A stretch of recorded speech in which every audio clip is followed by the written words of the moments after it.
Hello everyone, welcome to a new session of your science class. Today we are going to learn a new chapter named Adaptations in Animals. In the last chapters, we have been discussing a lot of things. Let us begin the narration by discussing the habitats of animals. In plants, we have learned that there are habitats. Habitat simply means the place where the plants or animals live. In the same way, different animals live in different habitats. For example, you can see the picture of a duckling, a baby duck which lives in water. Then most of the animals given in the right side, where do they live? They live in land. Then some of the animals or birds namely lives in air. So the animals are having different habitats. Now let's see how are they going to adapt by making their body changes by themselves to live comfortably in their habitats. Let us see them in detail. First type of classification of animals are terrestrial animals. They can be defined as the animals that live on land. So, learn the definition now itself. The animals that live on land are called terrestrial animals. Now, the land region are classified into different types based on the environmental condition. The condition that in Arunachal Pradesh will not be the condition in Kerala, or the condition in coastal areas will not be the condition in mountain areas. Mainly, let us divide the environmental or the land region based on the environmental condition into three types. First one is polar region. Polar region simply means the extreme of our earth, the extreme region of our earth, that is the north pole and the south pole. The main animals or creatures seen there are penguin, polar bear and seal. In polar region, let us see the definition, the points.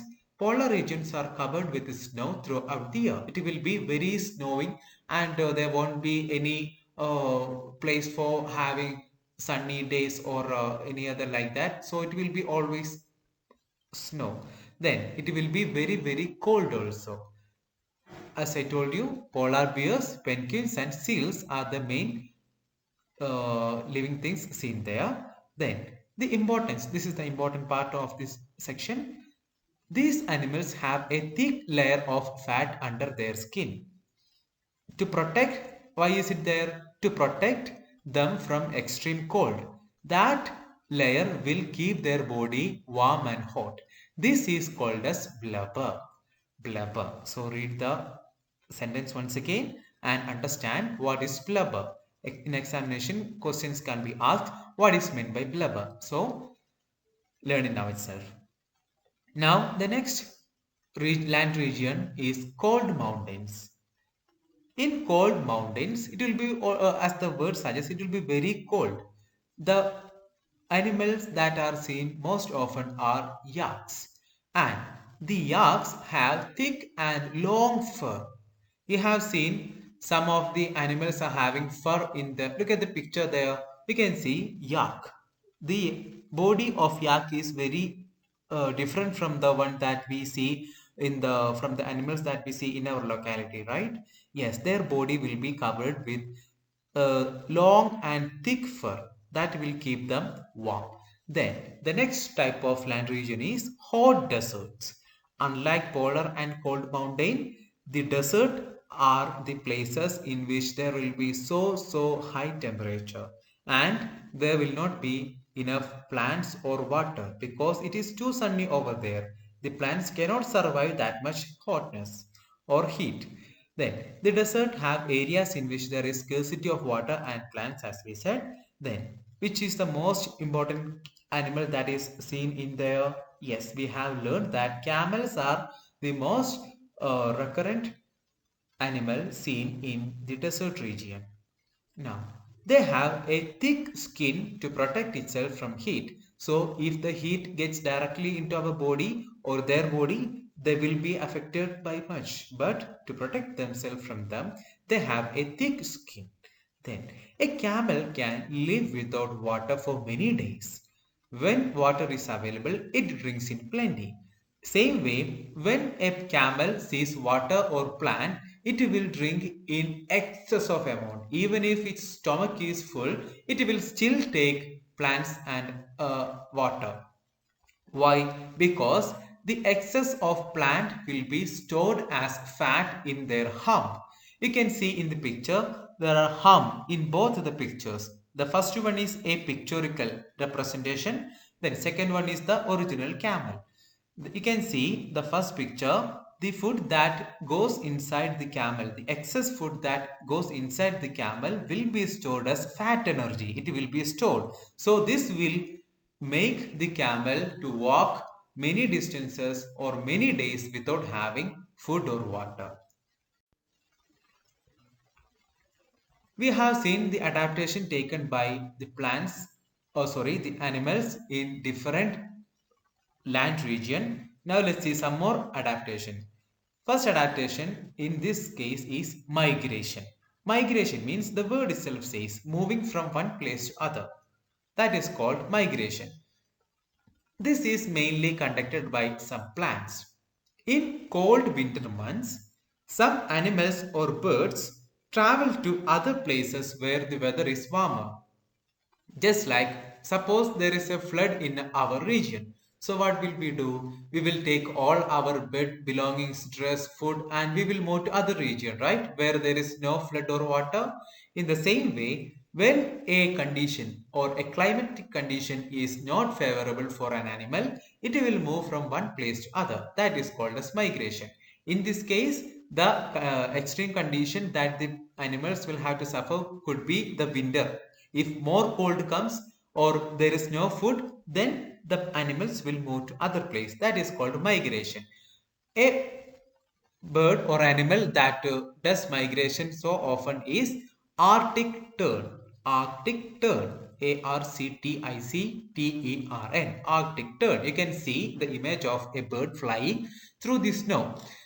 This Arctic bird is very famous because it will travel almost the whole part of our earth because it moves from north pole to the south pole in search of different things. That is, it could be food or it could be due to the extreme climate. It can be anything. Now, hibernation. It is an important property or adaptation taken by plants. In winter season, some animals, which all are the animals that does hibernation? Let's see, frogs, bees, snakes, etc. They will become inactive. What they do is that they will just sleep like idle. They will not move. They will not try to fetch food. They will not move from one place to other. They will just simply sit. What is the benefit is that they will not lose much energy or their body temperature will become very low. So they can survive. So they use very less energy also because they are just sleeping. So no energy, no great energy is needed. So they will not have to go for much food. It is like a sleep-like condition. This condition of inactivity or sleep during winter is called hibernation. Now, just like hibernation, there is a property or adaptation called estivation. Estivation is the same process. They will become inactive during which time? Hot summer. What is hibernation? It is done in winter season. Estivation is done in summer season. This period of inactivity during summer is called estivation. Then there are a few more adaptations. You can just read. The animals like weasels. There is a picture of weasel who is sitting on a tree or bark. Then and snowshoe rabbit. That's also a picture. A cute rabbit is in the left side of your screen. That also has new fur. They develops fur for what? To protect them from climatic conditions. Then squirrels and mice, what do they do? They will collect more food when there is extra food. For what? When rain comes, they will not be able to go out and take food. So what they do is that they will collect food from wherever they get. That is the adaptation. Then some plants or some animals will find shelter in trees or holes in trees. In winter season, when it becomes very cold, they will take shelter inside a tree or some fallen logs. That is also an adaptation. Now, next adaptation are the adaptations seen in aquatic animals. First, we need to know what are aquatic animals. Animals that live in water are called aquatic animals. Duck, fish, all are aquatic animals. Now, fish have, let's see the adaptations in fish. We know every animal needs air to breathe. So we cannot breathe when we are under water, right? So there should be some other adaptation that they should take, otherwise they cannot live. What they does is that they have gills. Next time when you see a fish, just look at the mouth part, you can see a gill is there. It is through these gills they breathe. Also, they have fins, small wing-like things that helps them in swimming. Then, ducks. Look at the feet of duck. Isn't it web-like? Yes, that web-like feet will help them to swim. Then, let's see the next. We can see a picture of a sea snake. The sea snakes and fishes have their body covered with scales. Why is it there? Because they will be they will help them to make their body very soft and slippery. That is, if any humans try to catch them, it will just escape from their hand. Then next one, scales in fishes. Scales helps the animals to escape from the enemies. Also, what they do, they will help to protect the soft internal organs. If there is no scales, then the fishes may get hurt. Next kind of classification is amphibians. Amphibians are the animals that lives both on land and in water. Example, toads, frogs, etc. You can see the bodies of or the skin of these frogs are always very thin and moist because this will help them to breathe when they are in water. Just like the fishes breathe through their gills, the animals like frogs and toads have the ability to breathe through their skin. This is a very important property or adaptation taken by the animals. Now, when they are in water, they used to breathe using their skin. But when they are on land, what do? They will breathe using the lungs, just like human beings do. They will use their lungs to breathe. Then, what is the importance of their mouth and tongue? You can see the second picture, the frog catching its prey, mainly insect, from long distance by using their tongue because their tongue is very long and sticky. It will stick whatever things they touch with their tongue. So what is the advantage of this one? They can catch the insect very easily. Then the front legs of the frogs are very short. Look at the picture, the third one. The front leg is short, and what about the back leg or hind leg? They are very strong and powerful. So they can jump to long distance. They just hops, right? Just like a you can see you could have seen, you might have already seen that tadpoles flying like or hopping like anything. So that is the advantage of that. Then the webbed toes, just like duckling, some of the frogs will have webbed toes that will help them to swim also. Next type of animals are arboreal animals. The animals that lives in tree are called arboreal animals. The examples are squirrels, monkeys, koala bears, etc. Now let's see their adaptation. Most of the arboreal animals have long legs that help them in swinging from branch to branch. We have seen lots of monkeys climbing trees and jumping from one branch to another. So it is with the help of their long legs that they are able to swing from one branch to the other. Some animals have long tails that act as an extra leg. You can see the last picture or second last picture, animals using their tail to hold to the branch, so that it will help like an extra leg. Then they have special feet and claws to get a good grip of the branches. Their feet will be something that can hold the branch very tightly. Otherwise, they will fall down and die. Now, aerial animals. Just like the name suggests, the animals that lives in air or that fly and spend their long part of their lives in air, such as birds, are called aerial animals. Now, if we want to fly in air, our body weight should be minimum. That's why look at the bone of the bird. In the second picture, you can see the bone of birds are very hollow. That is, inside there will be nothing. That such types of materials are called hollow materials. Now, birds have such type of bones. This ensures that they have a light body. Their body weight will be very low. Then they have only one pair of legs. How many legs will a monkey have? Would a monkey have? They have four. But in the case of birds, the other pair is converted into wings. It is with these wings that they fly. Now, how are the wings made? The wings are covered with very light feathers. So this will help them to fly properly. Then, the birds have air sacs that are connected to lungs. What is the specialty of their lungs? There will be air sacs connected to their lungs. What this does is that this can collect extra oxygen. If they collect extra oxygen, they will get more and more energy. So, this energy will help them to fly more. If the air sacs are not there, then the birds will not be able to fly so long. They will fall down. Next, we are going to see the adaptation that animals use for protection.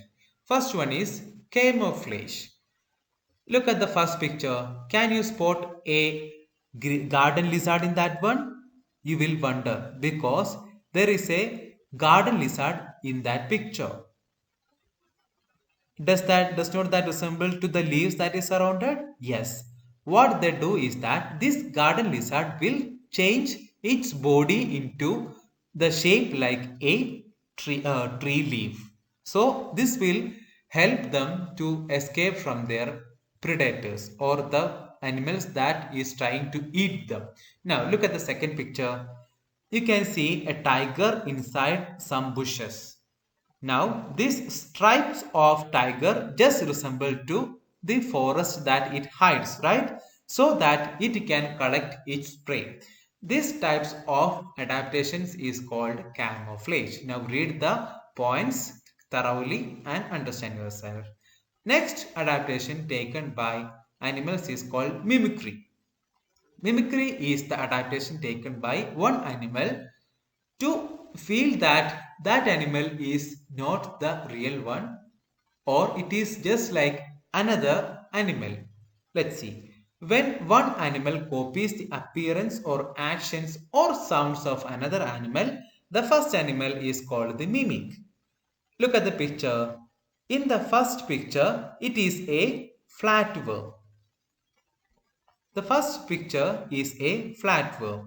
Now what it does is that it will shape or it will take the shape of a sea slug because to escape from predators or the animals that is trying to catch them, it will make them believe that it is not a flatworm, it is a sea slug, so they will not attack them.